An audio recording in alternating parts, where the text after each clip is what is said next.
Guys, there are spoilers for this film and this review. So if you don't want to be shaken to your core, go out with film and come back. You have been warned. Hey guys, welcome back to another week of Ticket Tuesday. I'm your host, Undertone HD. So yeah, this is going to be a great time. Hey guys, and welcome back to an episode of Ticket Tuesday. I'm your host, Undertone HD, and this week we watched Undertone, the new Tuason film starring Nina Kiri and Adam DiMarco. It is a, horror movie. I'm just going to call it a horror movie for now. And I will say that this movie was the atmosphere was amazing. It was one of the most captivating watches I've had in a long time. It was so engaging. But before I go on a whole tangent, why I really enjoyed this film, I'll tell you why and more back at the house. Welcome to the Undertone podcast, where we talk about all things creepy.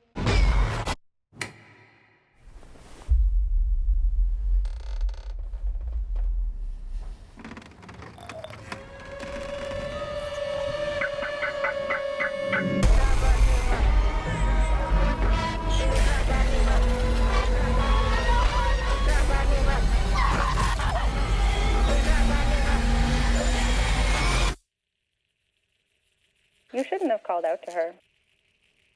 It's what she wants.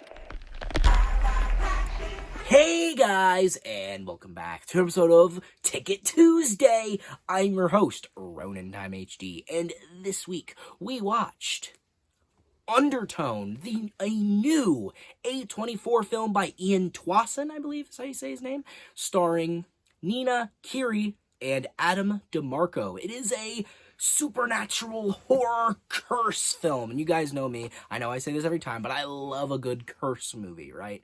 And when I went, I'm just gonna jump straight into this. I think this movie was spectacular on a horror, as a pure horror movie. I think it succeeds in almost every facet that makes an enjoyable horror movie for me, right? Like when I'm watching a horror movie, I either want two different things. I either want the horror movie to be stupid and fun or bone chilling, right? Or they can be a little in between, right? And there's some exceptions, but for the most part, some of my favorite horror movies fall under those two categories, right? Or they're a mixture of whatever.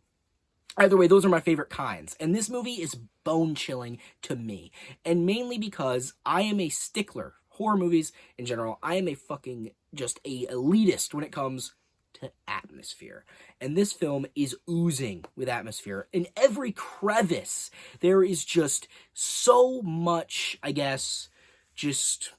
atmosphere. There is so much suspense. There is so much anticipation. You hang on every little thing, even though most of the time nothing happens, but that's how they get you. Because maybe next time something will happen. Right? And that's they keep you on the edge of your seat. You're like a needle in a thread, right? You have no idea what's going to happen next. Well, I mean, you have an idea because the film establishes the threat of the movie and it establishes what the threat does, how it coincides with the main character. So you can make an assumption as to what's going to happen. But the movie actually kind of subverted my expectations in that regard a little bit.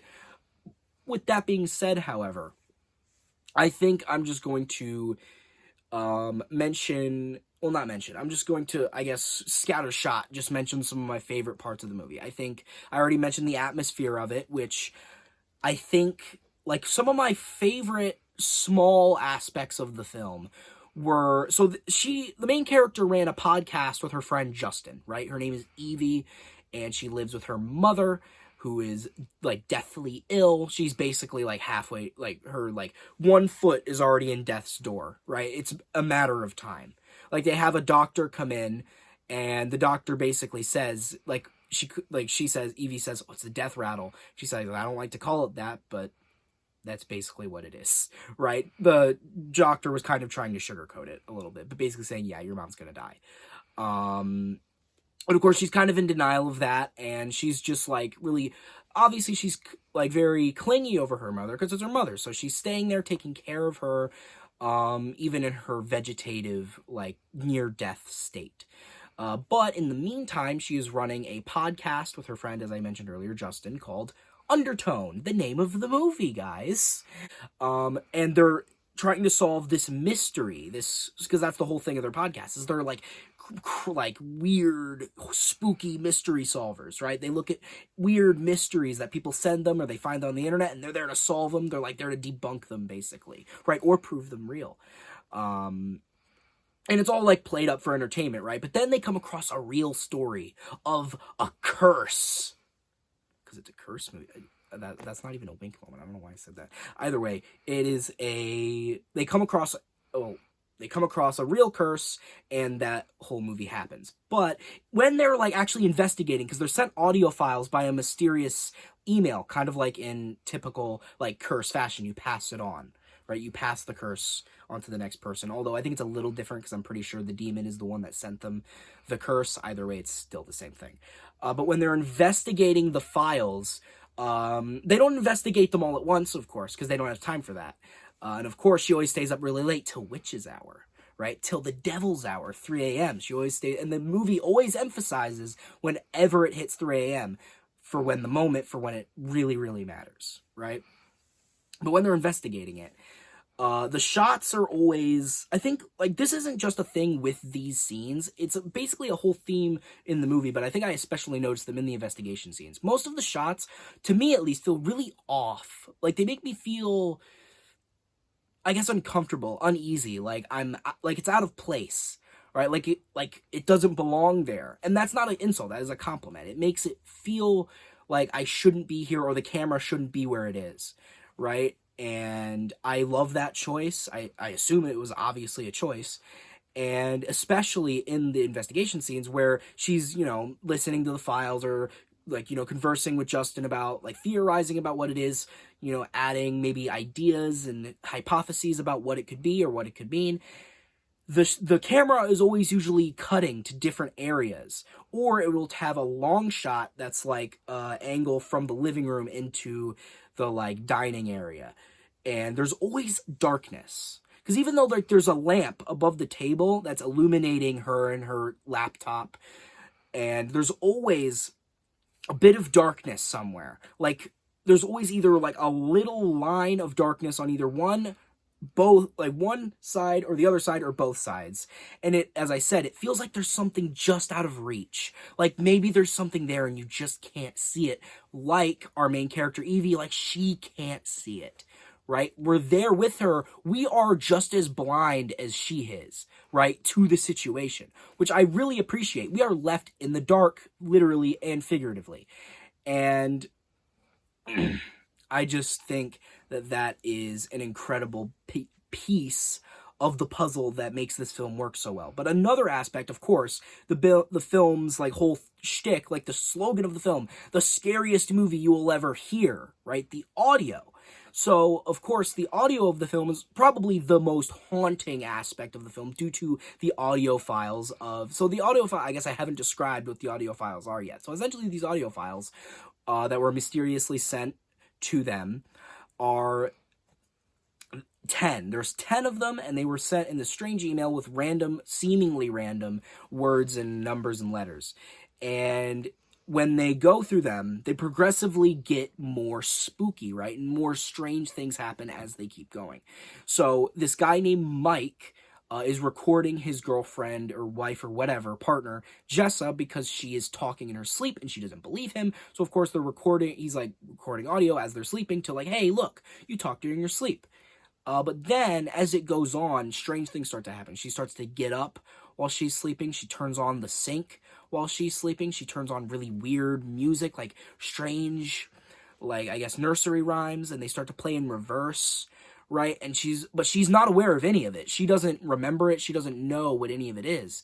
And of course, when that stuff is happening, there are similarities to what's happening to the victims that would happen to them in the audio, and what's happening to our main character currently, right? And of course, you can assume what happened to the people in the recording. With the mysteriousness of it, and how the person who sent the email mysteriously just deleted their address and they can't find it anymore. They can't send them any messages back. And as the week goes on, it is kind of like a curse movie, because it's basically she has a week, right? She basically only goes a week. She's going a week to investigate this stuff, and she starts it on Sunday and ends on Friday, right? Is from what I can remember. And that is like classic curse movie stuff. You know, like in Ring, you have 7 days, right? You have a week till, she kills you. And it's kind of similar to this, where you basically, I mean, I guess not exactly, because you watch the video, right? And then you have 7 days. But they were actually safe listening to the rest of the recordings for the most part. But the 10th recording was like the kill, I guess the kill switch, I guess, is maybe a good way to do it. If you watched the 10th file, or no, not watched, there's nothing to watch. If you listened to the 10th file, you're fucked, right? And it tries to warn you. There are like cryptic warnings where Tenet is in the email where it says 10, which is a warning to not watch the 10th file. Listen to the 10th file. God damn it, I'm so used to saying watch. Damn it, you know what I mean. Either way, if you listen to the 10th file, you're fucked. And I like that. And also, just what's within the files themselves. They're very authentic, right? Because it just, I guess the audio design I really want to compliment, because again, whenever like she puts on her headphones, like you can hear the ambience, and then it goes because it's soundproof headphones, so you can't hear what's around her. And whenever like her investigation ends, when she takes them off, it goes tick, tick, tick, and it always cuts to the clock, and she always gets off at exactly 3 a.m. Devil's hour, right? She always gets off at exactly 3 a.m. And I think that's a nice little detail, and I always like that that's a bit of a running thing throughout the film. Whenever she takes off the headphones, the ticking of the clock starts, but then you've gotten so immersed into the disturbing contents of the audio files that the ticking of the clock, you always forget about the ticking of the clock, so that when it happens, you're like, oh shit, is that the tapping from the audio? Is that the tapping from it? Because they kind of do try to deceive you. They fuck with you with different audio sounds and different ambient noises that try to fool you into thinking something could be happening. And when something does happen, it actually takes you off guard because you've gotten so used to it that you let your guard down, right? It's just so brilliant, in my opinion. I think the voice work from all the voice actors in the film, really, there were only 2 actors physically in the movie. Even though Justin, like her friend, who she does the podcast with, he's like a secondary protagonist. He's in like a majority of the movie. He is unraveling the mystery with Evie, right? He is unraveling the mystery with her. We never see him, ever. We only hear his voice. So it's likely that, obviously, he wasn't even on the same set. I mean, I assume. So literally, the only 2 people on the set were the mother and Evie. And I think that's still so impressive because it seems like they're really in like a casual call. Friends just, shooting the shit, hanging out, like listening to spooky stuff. I mean, obviously, as the days go on, it gets a little more serious. And they're like not joking around about it anymore. And eventually, Justin, he's the smart character, and he's like, I don't know. I don't think we should listen to this 10th file. It's bad news. We're playing with fire. And of course, though, the main character in every curse movie, the curiosity gets the best of them. They're like, I've gone this far. I can't not listen to it now. It's like, that's the mistake. Have you not watched The Ring?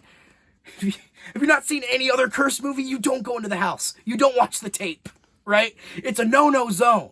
If you're told not to do it, you shouldn't do it. Don't let the curiosity get the best of you, right? And Justin knew what was up, but he, still listened to it with her anyway. And I guess his fate is left ambiguous. We don't really know what happens to him.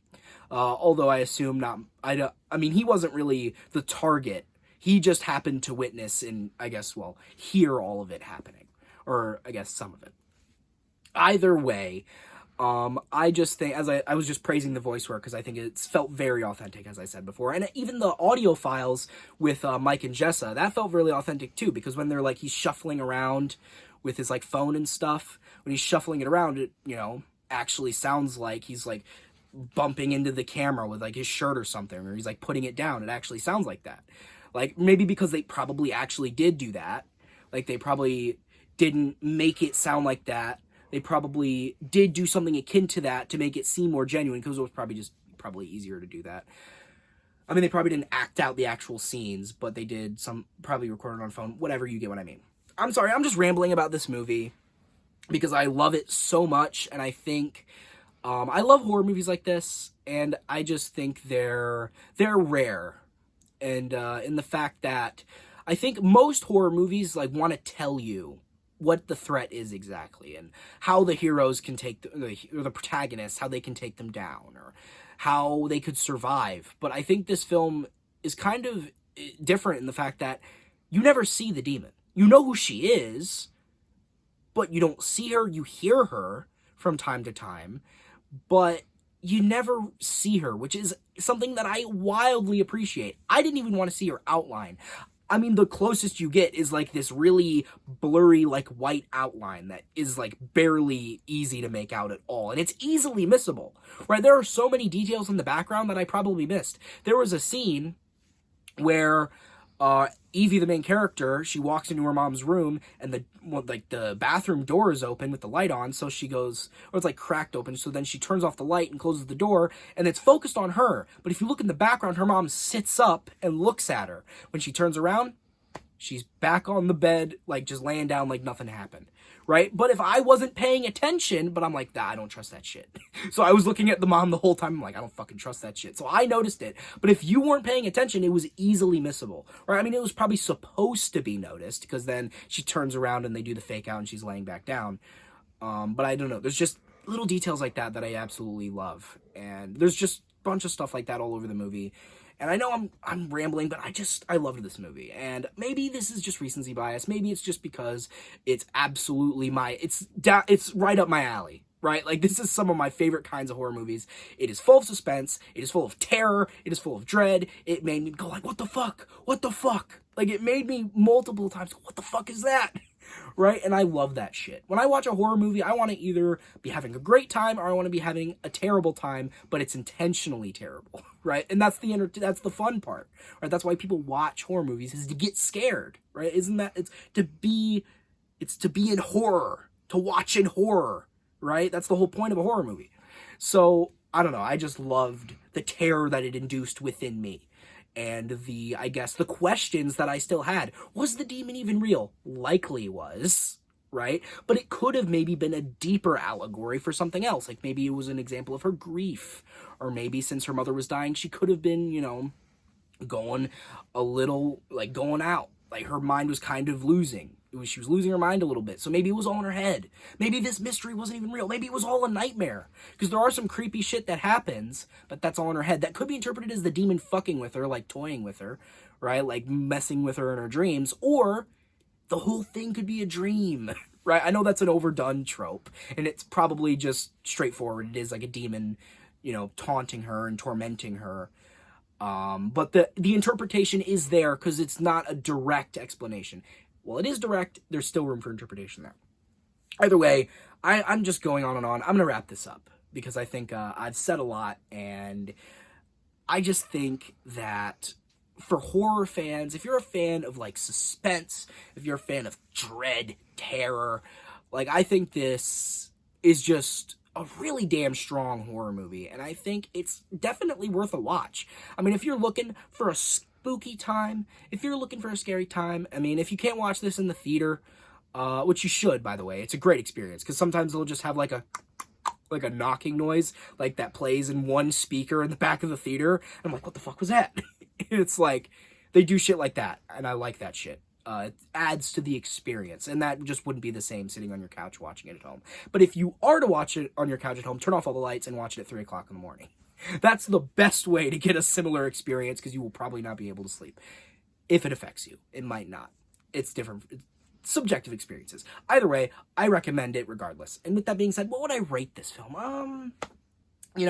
I think this is my opinion, so I don't care. I think this film is an 8 out of 10. And, yeah, think of something to say, think of some piece. So guys, I hope you like this video. Share it with your friends. Subscribe, turn those notifications on. Comment down below if you liked it. But you guys know how it goes. I didn't really mean to say that. What I really meant to say is, if you guys hated this video, unsubscribe, dislike, and tell me how much you hate me in the comments. And I've been Runtime HD, off to record a podcast. So, at the beginning of this movie, right, I was kind of vibing, right, because I heard people saying it was the scariest movie since Hereditary. So I'm like, that's interesting. So I want to see it. So, as you know, I saw it. And then at the beginning, I wasn't taking it as serious. So then there was this thing, so it was like, they had a whole scary thing podcast. And they were playing this spooky video with a red filter over it and a woman making spooky faces. And I'm like, that's a Marina Glesgorv or whatever the fuck. That's a reference to that. I'm from the early internet horror, like, YouTube channels and shit. I know what that's a reference to. And then it came back, and I'm like, yeah, it came back. Like, I was, like, horrified in the ending scene, but then it had a little moment of levity. He's like, yeah, the curse was real. Anyway, I don't know. I just thought that was a nice little reference to early internet horror. I love it. Even though Mariana Glesgorv, however the fuck you say it, it's literally just like an iMovie edit of a red picture of a guy with like iMovie effects on it. It's not very scary video, but it's a part of internet history, and that's important.